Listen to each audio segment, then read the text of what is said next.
कल हमने देखा भौगोलिक चिंतन का इतिहास का पहला टॉपिक भारत में भौगोलिक ज्ञान का विकास। आज हम भौगोलिक चिंतन के इतिहास का दूसरा टॉपिक शुरू करेंगे, ग्रीक यूनान में भौगोलिक ज्ञान का विकास। तो 2 नंबर पर आता है ग्रीक यूनान में भौगोलिक ज्ञान का विकास। सबसे पहले हमें ये पता होना चाहिए कि जो ग्रीक यूनानी जो भूगोलवेत्ता थे उनका क्रम क्या है। तो उनका कालक्रम जो बार बार एग्जाम में पूछा जा रहा है, तो एक बार उसे हम देख लेते हैं। मोस्ट इम्पोर्टेंट रहेगा आपके लिए ये। सबसे पहले होमर आए थे ग्रीक में 900 BC में। होमर के बाद में थेल्स आए 700 BC में। थेल्स के बाद अनेक्जिमेंडर आए 600 BC में। उसके बाद पाइथागोरस 550 BC में आए। इकेटियस 500 BC में आए। एरोडोट्स 480 BC में आए। प्लेटो 400 BC में आए। अरस्तु 350 BC में आए। इरेटोस्थनीज 250 BC में आए। हिप्पार्कस 150 BC में आए। पोफिडोनियस 100 BC में आए। यानी कहने का मतलब एक ही है कि जो कालक्रम है वो हमें मोस्ट इम्पोर्टेंट है, वो हमें याद रखना है। होमर, थेल्स, अनेक्जिमेंडर, पाइथागोरस, इकेटियस, हेरोडोट्स, प्लेटो, अरस्तु, इरेटोस्थनीज, हिप्पार्कस और पोफिडोनियस। यहाँ ध्यान देने लायक बात यह है कि कालक्रम के अनुसार कुछ कालक्रम में ऐसे भूगोलवेत्ता हैं जो एक दूसरे के शिष्य और गुरु भी हैं। जैसे अनेक्जिमेंडर थेल्स का शिष्य था, इसी तरह पाइथागोरस अनेक्जिमेंडर का शिष्य था, इत्यादि। इसके बाद में तो महत्वपूर्ण बातें और भी net UGC net JRF exam में भी आती है। साथ में भी विभिन्न बोर्डों के PSC एग्ज़ाम, RPSC है, BPSC है, गुजरात PSC है, महाराष्ट्र PSC है, MPSC है, MPPSC इत्यादि में आती हैं। खगोल शास्त्र का विज्ञान किसने विकसित किया? यूनानियों ने। और मानव भूगोल की आधारशिला किसने रखी? यूनानियों ने। अब हम एक एक जोग्राफर हैं ग्रीक यूनान के, उनको देखते हैं। पहला जो जोग्राफर था वो था होमर। होमर ने इलियड व ओडिसी नामक ग्रंथों की रचना की थी। एवं होमर ने यह भी बताया कि आकाश को लंबे लंबे खंभों पर टिका हुआ बताया। और होमर ने कहा कि सूर्य समुद्र से ही उदय होता है, समुद्र में ही अस्त होता है। यानी सूर्य समुद्र से निकलता है, समुद्र में ही निकला होता है। होमर ने चारों दिशाओं से आने वाली 4 पवनों का वर्णन भी किया है। चारों का उसने नाम भी दिया है। बोरस को ठंडी हवा का नाम दिया है जो उत्तर से आती है। नोट्स तूफानी नाम दिया है, दक्षिणी दिशा से आती है। यूरस को गर्म नाम दिया है, पूर्वी दिशा से आती है। जेफेरस को झंझावत चिपचिपी, ये पश्चिम दिशा से चलने वाली हवा का नाम है। इसके बाद में आते हैं थेल्स। महत्वपूर्ण है थेल्स क्योंकि गणितीय भूगोल का जो संस्थापक है वो थेल्स को ही माना जाता है। और भूगोल में गणितीय परंपरा का प्रारंभ भी थेल्स ने किया था। एक और बात महत्वपूर्ण है कि आयोनियन दर्शन की स्थापना किसने की? थेल्स ने की। अनेक्सिमेंडर थेल्स का शिष्य था। अब चूंकि थेल्स ने गणितीय भूगोल की स्थापना की है तो अनेक्जिमेंडर ने भी उसका सहयोग किया। तो थेल्स और अनेक्जिमेंडर दोनों को ही गणितीय भूगोल का संस्थापक माना जाता है। विश्व के प्रथम मानचित्र का निर्माण अनेक्जिमेंडर ने किया। ये बस बहुत बार एग्जाम में आ चुका है, मोस्ट इंपोर्टेंट क्वेश्चन है। विश्व के प्रथम मानचित्र का निर्माण किसने किया? अनेक्जिमेंडर ने ही नोमोन नामक यंत्र का आविष्कार किया जो सूर्य घड़ी के नाम से जाना जाता है। तो ये आप याद रखेंगे कि नोमोन नामक यंत्र का आविष्कार किसने किया? अनेक्जिमेंडर, सूर्य घड़ी। उसके बाद में पाइथागोरस, सब जानते हैं पाइथागोरस एक गणितज्ञ भी थे जिन्होंने सबसे पहले पृथ्वी को गोल बताया। यानी कि पृथ्वी की गोल ही संकल्पना का जो सिद्धांत है वो पाइथागोरस ने दिया था। उसके बाद में हिकेटियस को भूगोल का पिता कहा जाता है। मोस्ट इंपोर्टेंट, भूगोल का पिता किसे कहा जाता है? हिकेटियस को कहा जाता है। हिकेटियस ने ग्रंथ की रचना की जेस पीरियोड्स। तो ये आप याद रखेंगे, जेस पीरियोड्स नामक ग्रंथ की रचना किसने की? हिकेटियस ने की। इस ग्रंथ में पृथ्वी का वर्णन है। उसके बाद में 6 नंबर पर हम हेरोडोट्स को लेते हैं जो 480 BC में हुए थे। हेरोडोट्स को इतिहास का पिता कहा जाता है। इन्होंने मिस्र, इसका दूसरा नाम इजिप्ट भी है, इन्होंने मिस्र इजिप्ट को नील नदी का वरदान कहा था। एक महत्वपूर्ण कथन हेरोडोट्स ने कहा था जो बार बार एग्जाम्स में आ रहा है और एग्जाम की दृष्टि से मोस्ट इम्पोर्टेंट है, तो आप इस पर विशेष ध्यान देंगे। कथन क्या था इनका? इतिहास का भौगोलिक दृष्टि से अध्ययन किया जाए एवं भूगोल का ऐतिहासिक दृष्टि से अध्ययन किया जाए।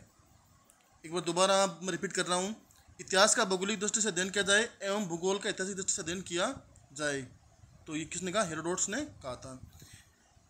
और हेरोडोटस ऐसे पहले व्यक्ति थे जिन्होंने कहा कि विश्व 3 महाद्वीपों में विभक्त है, यानी कि सर्वप्रथम विश्व को 3 महाद्वीपों यूरोप, एशिया और लीबिया, अफ्रीका में विभाजित किया। इन्होंने इन शब्द का प्रयोग हिंदू के लिए किया। पृथ्वी को एक चपटी तस्तरी कहा जिसके ऊपर सूर्य पूर्व से पश्चिम में एक चाप में घूमता है।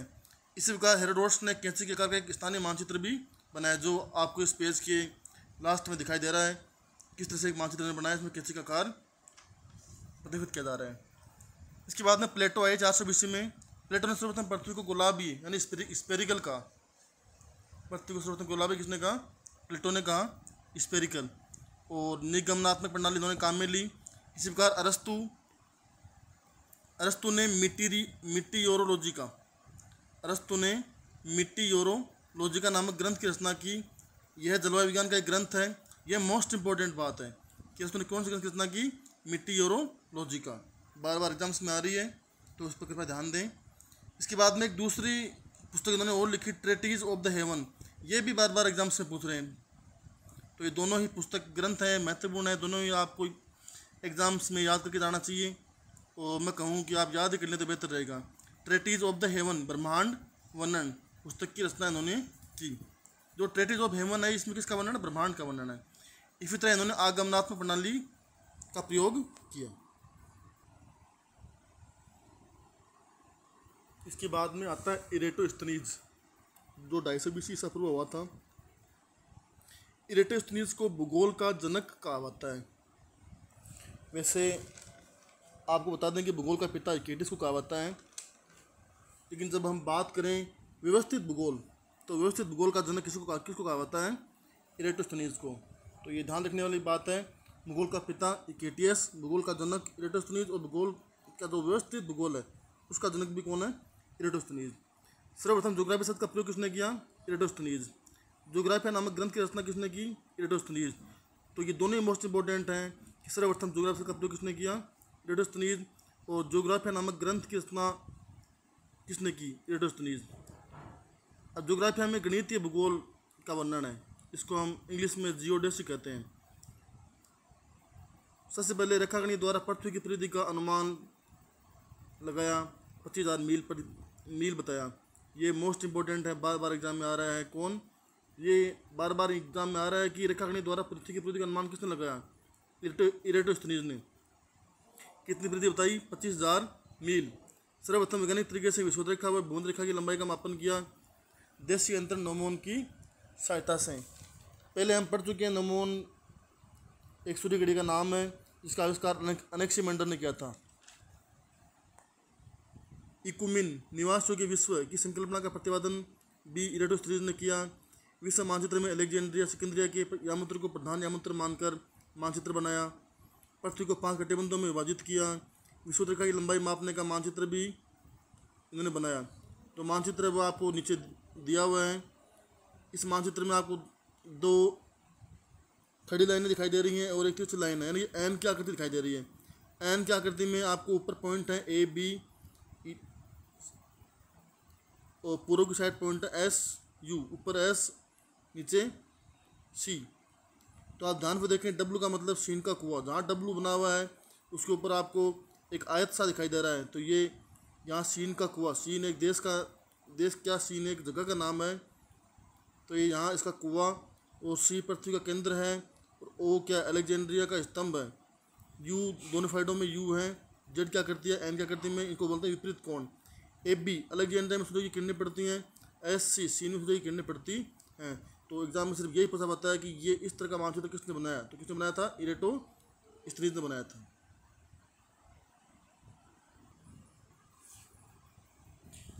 हमने 9 भूगोलवेताओं का अध्ययन कर लिया है जो ग्रीक यूनानी काल के हैं।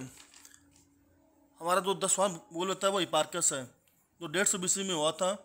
हिपार्कस ने सर्वप्रथम वृत्त को 360 डिग्री में विभाजित किया। एवं सबसे महत्वपूर्ण क्वेश्चन जो बार बार एग्जाम में आता है, एस्ट्रोलेब। हिपार्कस ने एस्ट्रोलेब नामक यंत्र का आविष्कार किया। किसके लिए किया था? अक्षांश व देशांतर निर्धारण के लिए किया था। यानी कि दोबारा एक बार मैं रिपीट कर रहा हूँ, एस्ट्रोलेब नामक यंत्र का आविष्कार किसने किया? हिप्पार्कस ने किया। एस्ट्रोलेब नामक यंत्र का आविष्कार हिप्पार्कस ने किया था, अक्षांश व देशांतर निर्धारण करने के लिए किया था। इसी तरह लंबकोणीय व त्रिविमीय यानी कि समरूपीय, ऑर्थोग्राफिक और स्टीरियोग्राफिक प्रक्षेपों का निर्माण भी किसने किया था? हिप्पार्कस ने किया था। हिप्पार्कस ने एक पुस्तक भी लिखी थी, ऑन एयर वाटर प्लेस नाम से एक पुस्तक लिखी थी। इसी प्रकार हिप्पार्कस ने सर्वप्रथम ज्ञात विश्व को 11 जलवायु प्रदेशों में विभाजित किया था, एवं हिप्पार्कस ने ही सर्वप्रथम तारामंडल के तारों कैटालॉग्स ऑफ स्टार्स की सूची बनाई थी। बताया कि इस सूची में 850 के लगभग तारे थे। और सबसे अंत में हम बात करते हैं पोफिडोनियस, जो कि 24 वीं में हुआ था। विश्व का मतलब यहाँ ईसा पूर्व से है, और पोफिडोनियस को हम भौतिक भूगोल का पिता कहते हैं। महासागर विज्ञान का प्रथम विशेषज्ञ भी पोफिडोनियस कहलाता है। द ओशियन नाम से एक पुस्तक लिखी थी पोफिडोनियस ने, जो एक महत्वपूर्ण पुस्तक है।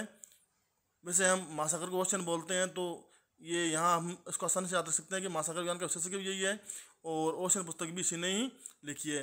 इसी प्रकार समुद्र में ज्वार आते हैं, तो समुद्र के नाम से हम दोबारा याद कर सकते हैं कि सर्वप्रथम दीर्घ ज्वार और लघु ज्वार का वर्णन भी पोफिडोनियस ने ही किया था। एवं पृथ्वी की परिधि की अशुद्ध गणना करने वाला विद्वान कौन था? पोफिडोनियस। ध्यान दें, पृथ्वी की पहली गणना किसने की थी? इरेटोस्थनीज ने की थी। लेकिन पृथ्वी की दोबारा गणना परिधि की किसने की? पोफिडोनियस ने। लेकिन यह गणना उसने अशुद्ध की, उसने पृथ्वी की परिधि का गलत अनुमान लगाया। अब एक महत्वपूर्ण बात, एक नोट है कि गणितीय भूगोल के संस्थापक थेल्स व एनेक्सिमेंडस माने जाते हैं। साथ में अरस्तु का नाम भी आता है कभी कभी, तो अब ध्यान रखें, गणितीय भूगोल के संस्थापक थेल्स, एनेक्सिमेंडस और अरस्तु तीनों माने जाते हैं। परंतु फिर तरंग बिंदु तक पहुंचाने का श्रेय इरेटोस्थनीज को जाता है। तो ये एग्जाम में पूछ सकते हैं कि तरंग बिंदु तक किसने पहुंचाया? तो इरेटोस्थनीज ने पहुंचाया। Thanks for watching, please subscribe and like and click bell icon for latest updates. कृपया इस वीडियो को अधिक से अधिक शेयर करें। धन्यवाद। Thank you.